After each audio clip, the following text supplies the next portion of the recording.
Aplix, tontonannya anak kedokteran.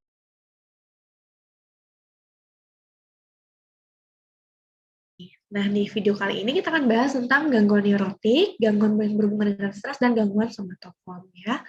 Adapun learning outcome yang akan kita bahas, yang pertama adalah teman APES mampu mengetahui definisi dari gangguan neurotik, stres, dan somatoform, kemudian mengetahui gejala dan tanda dari gangguan neurotik, stres, dan somatoform, serta terapi dari gangguan neurotik, stres, dan somatoform. Outline-nya kita akan bahas tentang gangguan ansietas fobik, kemudian gangguan panik, gangguan ansietas menyeluruh, gangguan campuran ansietas dan depresi, gangguan obsesif kompulsif, gangguan stres pasca trauma, gangguan penyesuaian, gangguan somatoform, sindrom perilaku yang berhubungan dengan gangguan fisiologi dan faktor fisik, gangguan jiwa, dan perilaku yang berhubungan dengan masa dewasa. Nah, kita akan bahas dari gangguan ansietas fobik. Nah, gangguan ansietas fobik itu ada namanya agorafobia. Jadi agorafobia itu adalah takut berada di situasi atau tempat di mana dia sulit untuk menyelamatkan diri. Ya, misalnya dia berada di luar rumah, ya, di keramaian, tempat umum, atau berada di atas jembatan. Kemudian agorafobia dengan panik itu adalah gangguan agorafobia disertai dengan panik. Jadi pada perasaan tercekik atau seperti ingin mati. Kalau tanpa panik berarti hanya rasa takut saja. Nah, fobia sosial itu dia takut dipermalukan pada situasi sosial ya, seperti berbicara di depan umum, menjadi pusat perhatian itu dia takut ya. Nah, kalau fobia khas itu dia takut persisten terhadap situasi khusus. Nah, jenis fobia itu ada akrophobia, takut ketinggian ya, aerophobia, takut terbang, arachnofobia, takut laba-laba, claustrophobia, takut berada di tempat yang sempit, sinofobia takut anjing, hematofobia takut darah, opidiofobia takut ular, tapofobia itu takut dikubur hidup-hidup, trypanofobia takut disuntik, xenofobia takut orang asing. Terapi fobia adalah dengan pemberian escitalopram atau fluoxetine atau sentralin. Terapi psikososialnya dengan perilaku kognitif, psikoedukasi, dan terapi relaksasi. Oke, kita kuis dulu ya. Seorang wanita datang dengan keluhan sesak nafas sejak 1 jam yang lalu. Keluhan tersebut muncul apabila pasien berada dalam lift, langsung terasa sesak nafas, panik, dan tercekik. Hal ini muncul semenjak adik pasien meninggal karena sesak nafas 1 tahun yang lalu. Apakah diagnosisnya? Jadi karena dia ada keluhan takut dan ada perasaan panik tercekik itu adalah claustrophobia. Ya, jadi berada di tempat yang sempit. Ya. Nah, ini terapinya ya. Jadi terapi fobia itu ada escitalopram, fluoxetine, sentralin. Terapi psikososialnya, perilaku kognitif, psikoedukasi, dan terapi relaksasi. Nah, ini dia si claustrophobia. Dia takut berada di tempat yang sempit. Oke, kita akan bahas tentang gangguan panik ya. Oke, gangguan panik itu adalah adanya berulangnya serangan panik selama 1 bulan ya. Tidak ada bahaya secara objektif, ada ketakutan tentang arti serangan atau akibatnya, misalnya takut kehilangan kendali, menderita serangan jantung, atau menjadi gila. Ya, terapinya adalah dengan pemberian trisiklik, contohnya imipramin, atau benzodiazepin, contohnya alprazolam, atau SSRI, contohnya fluoxetine atau citalopram.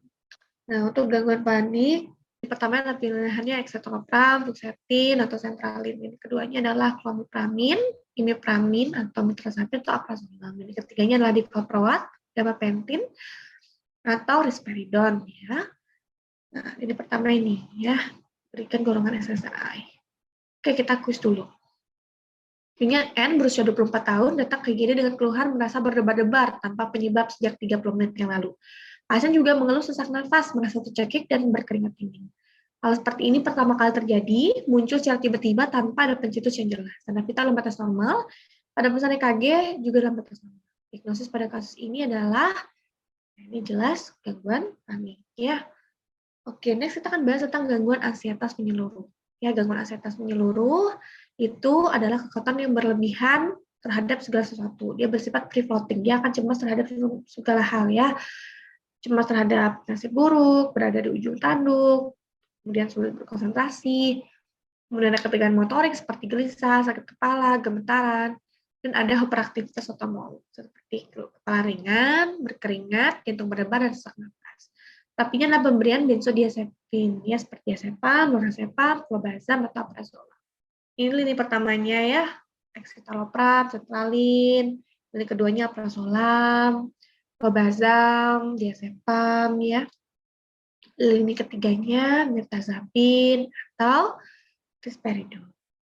Oke, kita kuis dulu. Nya Mirda, berusia 25 tahun, seorang dokter yang baru lulus datang mengeluh sering pusing, berkeringat di kedua tangan, serta perasaan berdebar. Hal ini dirasakan sekitar 1,5 tahun terakhir. Pasien juga merasa tenggorokan dan bibir terasa kering, serta menjadi sulit untuk berkonsentrasi. Pasien merasa sekarang sangat sering dan banyak membuat pasien merasa khawatir. Apa kemungkinan diagnosis pasien? Nah, dia bersifat free-floating ya, ada gangguan otonom, kemudian dia merasa cemas, sulit berkonsentrasi. Ini adalah gangguan cemas penyakit. Oke, kita akan bahas tentang gangguan campuran ansietas dan depresi. Nah, gangguan campuran ansietas depresi itu adalah ada cemas dan depresi yang bersamaan. Namun gejalanya tidak cukup berat untuk dapat menegakkan diagnosis sendiri-sendiri. Ya, nanti ada gejala otonom dan gangguan aktivitas. Jika sindrom depresi dan ansietas cukup berat untuk melakukan diagnosis, maka kedua diagnosis harus dikemukakan dan diagnosis campuran tidak dapat ditegakkan. Jadi gejalanya nggak jelas ya. Ada cemas dan depresi yang bersamaan. Kemudian ada gangguan obsesif kompulsif. Obsesif itu adalah adanya ide yang masuk ke pikiran pasien berulang-ulang. Ya, sedangkan tindakan kompulsif adalah perilaku stereotipik yang diulang-ulang. Jadi ada pikiran yang berulang-ulang dan ada perilaku yang dilakukan, tindakan yang dilakukan. Ya, dilakukan minimal 1 jam per hari. Ya, nah jika tindakan kompulsif ini dilawan, maka cemasnya akan memburuk dan terjadilah gangguan fungsi sosial dan pekerjaan. Jika sudah terjadi gangguan fungsi sosial dan pekerjaan, baru dikatakan dia mengalami gangguan obsesif kompulsif. Ya, nah, ini harus ada hampir setiap hari, setidaknya 2 minggu berturut-turut. Ya, nanti ada yang tipe checking. Tipe checking itu dia berulang kali memeriksa, ya, misalnya pintu mobil udah dikunci belum, gitu ya, kompor sudah dimatikan belum. Ada tipe hoarding, dia suka mengumpulkan barang-barang yang tidak berguna. Ada yang tipe hygiene, dia terus-menerus dia cuci tangan, takut kotor. Ada yang simetris, jadi segala sesuatu harus rapi, simetris, dan rapinya dengan pemberian klomipramid, fluoxetine, sertralin, atau fluoxetine. Ya, oke, kita kuis dulu ya. Seorang wanita 35 tahun dibawa oleh keluarganya ke poliklinik. Pasien dikatakan suka mengulang pekerjaan yang telah dilakukan. Pasien pernah kembali ke rumah sebanyak 3 kali saat berangkat ke kantor karena ingin memastikan apakah pasien sudah mengunci pintu dengan baik. Hal tersebut dikatakan sangat mengganggu dalam bekerja. Diagnosisnya adalah, oke, ini jelas, gangguan obsesif kompulsif. Oke, next kita akan bahas tentang gangguan stres pasca trauma. Ya, gangguan stres pasca trauma itu muncul 6 bulan setelah trauma atau kejadian berat hingga tragis. Nanti ada triasnya, ada flashback, ada avoidance, dan hyperarousal selama 1 bulan. Nah, apabila dia cemas, berikan clobazam atau lorazepam. Ya, dia apabila depresi, berikan sertralin. Oke, kita kuis dulu. Pasien perempuan berusia 27 tahun ketakutan ketika ada hujan deras dan petir. Ia takut jika ada banjir bandang, tanah longsor, ataupun pohon tumbang yang terjadi. Hal ini muncul sejak 3 bulan setelah terjadi banjir bandang dan tanah longsor yang menimpa keluarganya.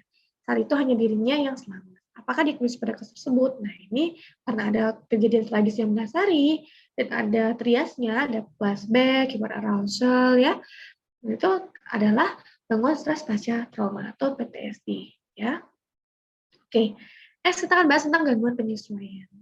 Gangguan penyesuaian ini muncul 1 bulan setelah trauma, yang tidak bertahan selama 6 bulan. Ya, misalnya muncul di lingkungan yang baru, misalnya pindah sekolah, pindah rumah, tim baru putus pacar, baru cerai, ya. Reaksi maladaptif terhadap suatu stres. Ya, jadi nanti ada gangguan penyesuaian dengan afek depresi sampai afek cemas. Apabila dia cemas, berikan clobazam atau lorazepam.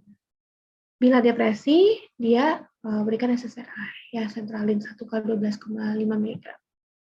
Oke, kita kuis dulu. Nenek Ayu berusia 67 tahun, kontrol poliklinik psikiatri, riwayat menyendiri, afek sedih dan tidak berenergi sejak 3 bulan lalu. Dikatakan 1 bulan sebelumnya, suami pasien telah meninggal dunia karena penyakit yang diterimanya. Keseharian Nenek Ayu hanya tinggal berdua dengan suaminya. Saat ini keluhan sudah membaik, TTP dalam batas normal, servisi dalam batas normal.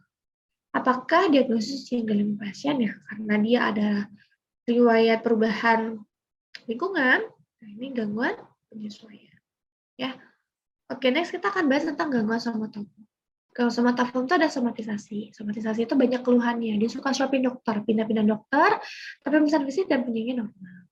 Kemudian nyeri somatofon itu nyeri berat, menyiksa, berlangsung tetap, namun pemeriksaan fisiknya dalam batas normal. Kemudian ada hipokondriasis, dia meyakini bahwa mempunyai satu penyakit yang serius. Kemudian body dysmorphic, dia merasa buruk rupa, sehingga dia terus berkali-kali melakukan operasi plastik.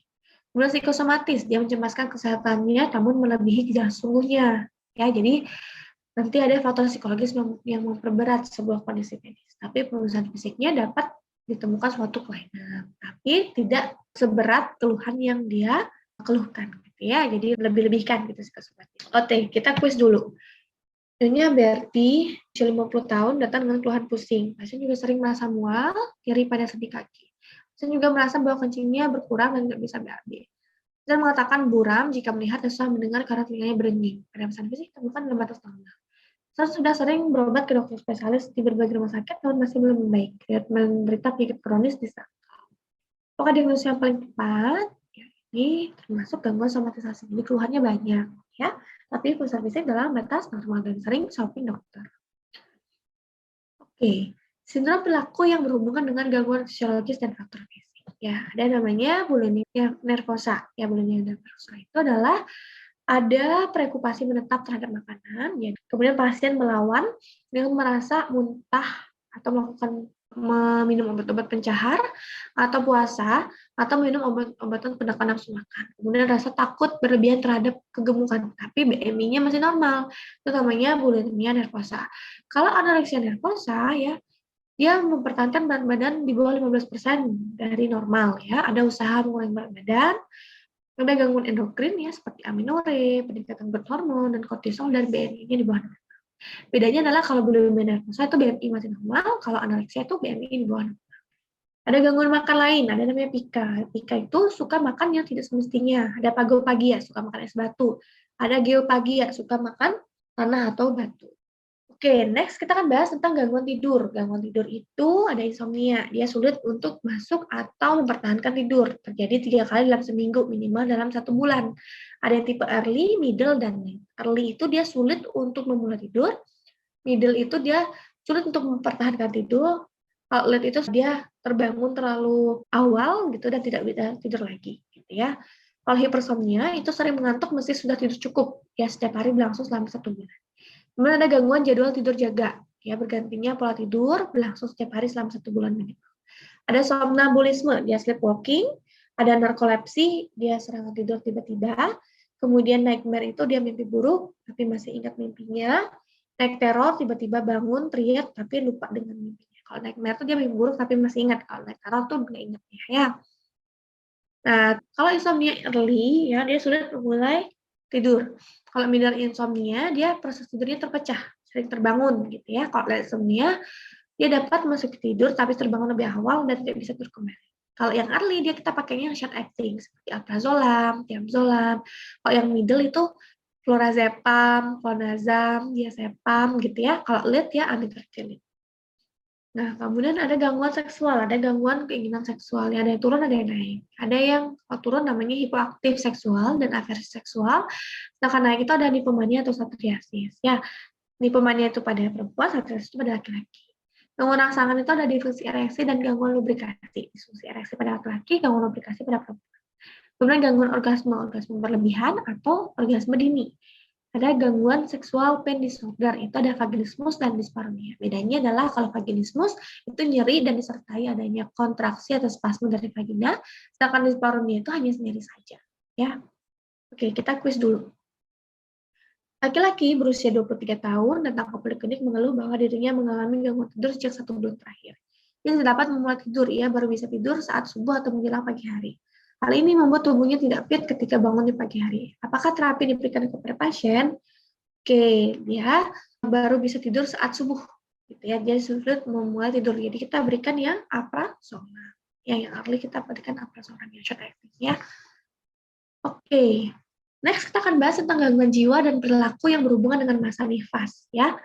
Nah, ada yang namanya baby blues, depresi postpartum, sama psikotik postpartum.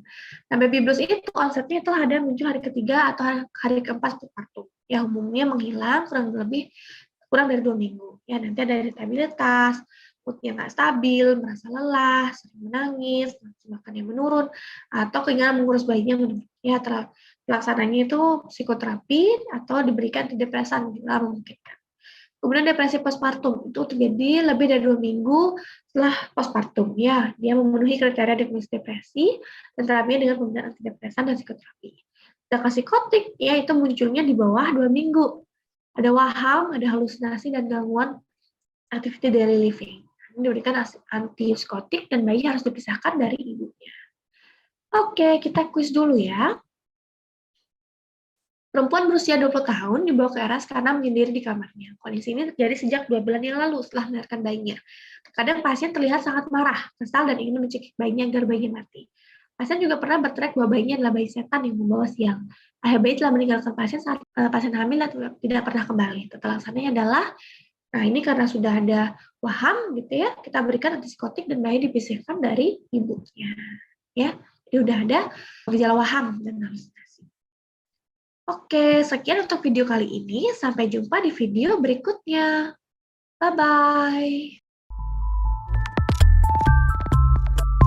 Aplix, tontonannya anak kedokteran.